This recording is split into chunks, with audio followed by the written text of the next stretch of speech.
नमस्कार, मैं एकता सिंह। स्वागत है आपका खबरों में आजकल में। जहानाबाद कल्पा ओपी के औदांचक गांव में महिला को सांप ने काटा। इलाज के दौरान सदर अस्पताल में महिला को ही मौत। बता दें कि रविवार की सुबह जहानाबाद के औदांचक गांव में एक महिला को सांप ने काट लिया, जिसके बाद महिला की मौत हो गई। घटना के संबंध में बताया जाता है कि मृत महिला राधा देवी घर में साफ सफाई का काम कर रही थी। इसी बीच उन्हें सांप ने काट लिया, जिसके बाद परिजन द्वारा झाड़ फूंक को लेकर पास के गांव में गए तो मालूम चला कि गेहूमन सांप ने काट लिया है। और फिर परिजनों के द्वारा महिला को सदर अस्पताल इलाज के लिए ला रहे थे कि रास्ते में ही लाते लाते महिला की मौत हो गई। मौत की खबर मिलते ही परिजनों में कोहराम मच गया है। जहानाबाद से आजकल के लिए चंदन मिश्रा की रिपोर्ट। हाथी बिछवाना हटावे गए कि उन्होंने काट के घर में सुबह पर। आज सुबह में हाँ।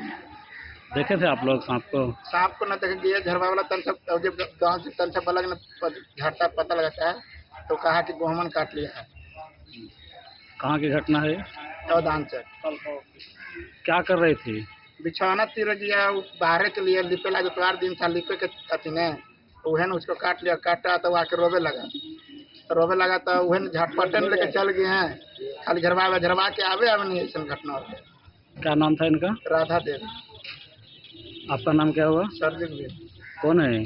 पत्नी है।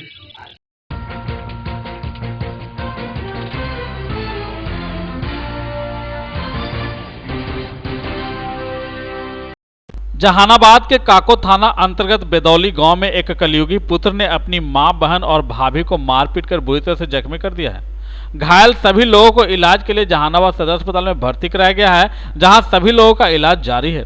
हम आपको पूरी घटनाक्रम बता दें कि जहानाबाद के काको थाना अंतर्गत बेदौली गांव में एक कलयुगी पुत्र ने अपनी मां और अपनी बहन, अपनी भाभी को मारपीट कर बुरी तरह से जख्मी कर दिया है। घटना के बारे में घायल मां मालती देवी ने बताई कि मेरा बेटा, जिसका नाम नंदलाल यादव है, वह हमेशा हम लोगों से पैसे की डिमांड करता है और पैसा नहीं देने पर हम लोगों के साथ मारपीट करता है। हमारे पति रिक्शा चलाते हैं, फिर भी हमेशा पैसे की डिमांड करता है। आज भी पैसा का डिमांड किया। जब हम लोगों ने पैसा देने में असमर्थता जताई तो मेरे साथ और मेरी बेटी और मेरी छोटी बहू के साथ जमकर मारपीट कर दिया है, जिसमें कि हमारी बेटी को सर में गंभीर चोटें आई है, जिसे हम लोगों ने इलाज के लिए जहानाबाद सदर अस्पताल में भर्ती कराए हैं, जहां डॉक्टरों द्वारा इलाज जारी है। जहानाबाद से आजकल के लिए चंदन मिश्रा की रिपोर्ट। कौन मारा है? बेटा। कहाँ लगी? किसको मारा है? हमरा मारा है, हमारी बेटी को मारा, छुटो के मारे जाए मारे लगा तो हम दौड़ लाए खेत में घास हाँ दौड़ लाए तो देखा कि मार रहा। काची से मारा है? हम तो आए तक मार हम आए तो हम लोग मार दिया। काहेला मारपीट करता है? बगैर मतलब तो मारता है। हम 100 रुपया का तो बगैर कमाई ले हमरा से पैसा मांगता है। हम कहाँ से रुपया देंगे सर?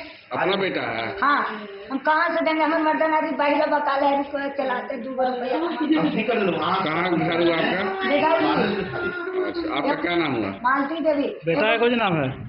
नंदलाल न मारता है।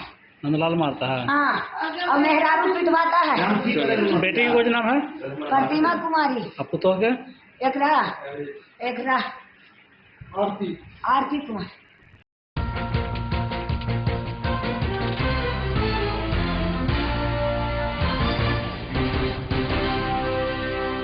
जहानाबाद में ईद मिलाद उल नबी पर्व को लेकर शहर में निकाला गया विशेष जुलूस। सैकड़ों की संख्या में मौजूद लोगों ने अंजुमन अमन का दिया पैगाम। बता दें कि ईद मिलाद उन नबी के मौके पर शहर के सभी मदरसे के बच्चों ने अमन चैन का पैगाम देते हुए शहर में एक विशेष जुलूस निकाला। सभी मदरसों के बच्चे के साथ मदरसा संचालकों ने जुलूस मोहम्मदिया में शामिल रहे। इस मौके पर जुलूस में शामिल मौलानाओं ने बताया कि हर वर्ष की तरह इस बार भी अंजुमन अमन का पैगाम लेकर हम लोगों ने शहर में जुलूस निकाला है और इस अवसर पर जुलूस में बड़ी संख्या में मुस्लिम समुदाय के लोगों ने हिस्सा लिया और खासकर अहले सुन्नत वल जमानत के मनाने वाले मुस्लिम समुदाय के लोग जश्न ईद मिलाद उन नबी में शामिल हुए। जहानाबाद से आजकल के लिए चंदन मिश्रा की रिपोर्ट।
जहानाबाद प्रसबीघा थाना की पुलिस ने 2 अलग अलग मामलों में 3 लोगों को गिरफ्तार किया है।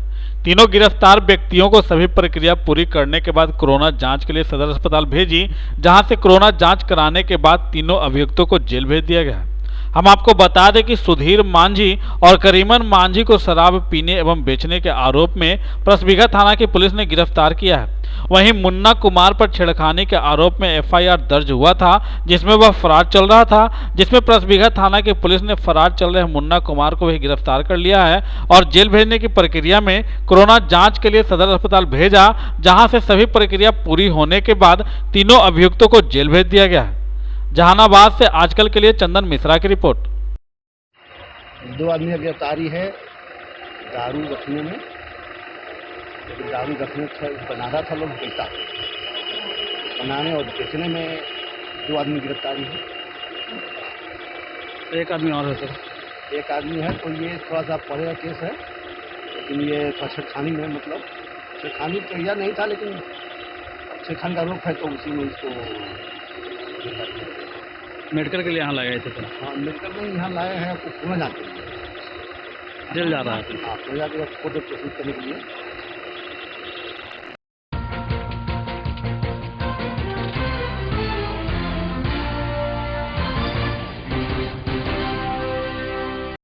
जहानाबाद में नगर निकाय चुनाव में अति पिछड़ों के आरक्षण खत्म करने के भाजपाई षड्यंत्र के खिलाफ भाकपा माले के आह्वान पर आहूत राज्यव्यापी विरोध कार्यक्रम के तहत जहानाबाद में माले जिला कार्यालय से एक जुलूस निकालकर अरवल मोड़ पर सभा की गई।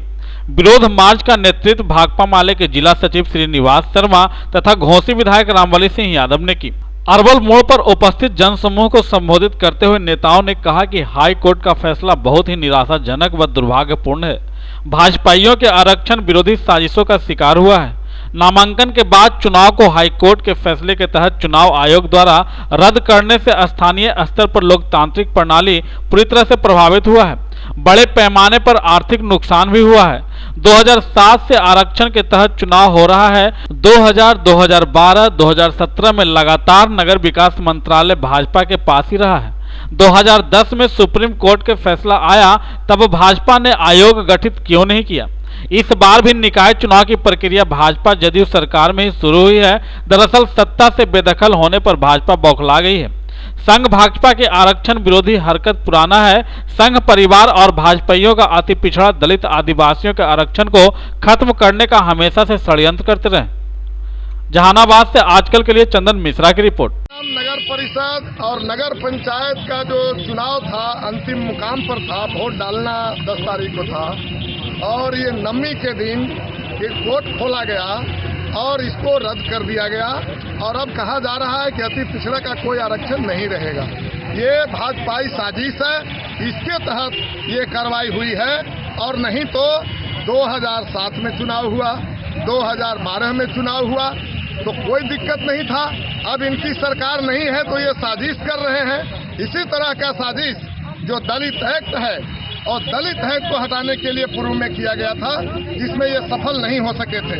तो हम लोग मांग करते हैं ये चुनाव होने दिया जाए और हम लोग तो बार बार कह रहे हैं कि देश में जातीय जनगणना हो, किनकी कितनी हिस्सेदारी है, उस आधार पर उनका अधिकार तय हो, लेकिन ये भाजपा वाले जातीय जनगणना से भाग रहे हैं और अभी ट्रिपल टेस्ट के नाम पर ये मंत्री बने रहे सब दिन, नगर विकास मंत्री भाजपा वाले लोग, और उस समय ट्रिपल टेस्ट की बात नहीं आई, इन्होंने नहीं कराया। और जब इनकी सरकार नहीं है बिहार में, बिहार के लोगों ने ईंट का जवाब पत्थर से दिया, जो ये महाराष्ट्र से लेकर के झारखंड तक सरकार गिराने का काम कर रहे थे। जब यहाँ इनके शरीर पर, इनकी पार्टी पर बुलडोजर चला दिया गया तो ये बदले के भावना से आरक्षण पर हमला कर दिए हैं। हमारा मांग है ये जो चुनाव है, अब बताइए कहाँ को, और इसी तरह से घोसी, ऐसे नए नए कई नगर पंचायत बने हैं जो ना पंचायत के दायरे में है, जो ना नगर के दायरे में रह गया, उस क्षेत्र का विकास कैसे होगा। ये सरकार और खास करके भाजपा वालों का देश में सरकार है, वो कहे बतावे अति पिछड़ी के नाम पर वो वोट लिया करते हैं। तो हमारा मांग है कि आरक्षण का जो ये मसला है, ये चुनाव के बाद आप हल करें। आप जो है कमेटी गठन होने दें और ये भाजपाई साजिश का हिस्सा है, इसीलिए हम लोग पूरे बिहार में आज आंदोलन का घोषणा किया है भंडाफोड़ करने के लिए।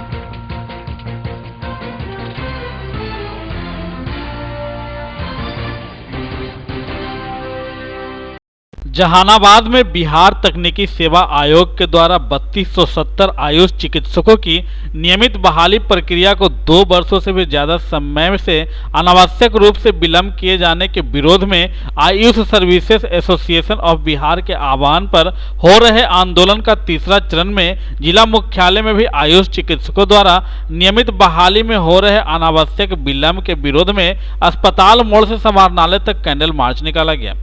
कैंडल मार्च में जहानाबाद जिला में राष्ट्रीय बाल स्वास्थ्य कार्यक्रम में कार्यरत सभी संविदा आयुष चिकित्सा पदाधिकारी ने हिस्सा लिया। साथ ही बिहार तकनीकी सेवा आयोग के खिलाफ अपने रोष का प्रदर्शन करते हुए नियमित बहाली की प्रक्रिया को जल्द से जल्द पूरा करने की मांग की।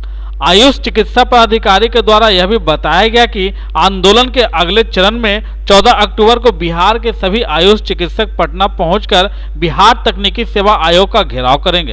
जहानाबाद से आजकल के लिए चंदन मिश्रा की रिपोर्ट। जो भी बिहार के आयुष चिकित्सक हैं, ये बिहार सरकार के बिहार तकनीकी सेवा आयोग के द्वारा नियमित चिकित्सा बहाली के लिए वैकेंसी लगभग 2 साल हो गया। इसकी वैकेंसी की काउंसलिंग भी हो गई, लेकिन कुछ कारणों से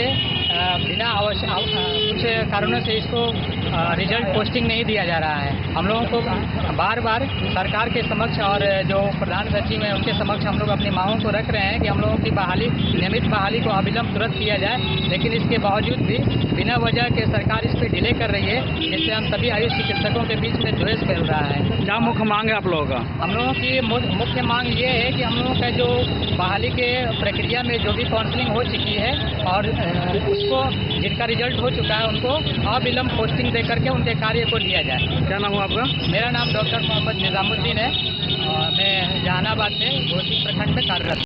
आयुष चिकित्सकों का जो 3270 सीट के लिए जो है वैकेंसी आई है 2020 में, उसका 2 साल से ऊपर हो गया है और काउंसलिंग हो गया फरवरी में। उसके बावजूद अभी तक हम लोग को नियुक्ति पत्र नहीं दिया गया है और विभाग में बार बार जाने पर ही बताया जाता है कि अभी होगा अभी होगा, और बताते बताते इतना विलम्ब हो गया कि सभी लोग आयुष चिकित्सकों में जो है रोष व्याप्त हो चुका है, जिसके विरोध में हम लोग इस कैंडल मार्च का आयोजन कर रहे हैं। अगर इसके बाद भी सरकार नहीं मानी तो 14 अक्टूबर को हम लोग पटना में बीटीएससी का घेराव करेंगे। बिहार तकनीकी सेवा आयोग का पूरे बिहार से 12,000 डॉक्टर पहुंच करके और बीटीएससी का घेराव करेंगे और अपनी मांगों को सरकार के समक्ष पूरी करने का लक्ष्य देंगे।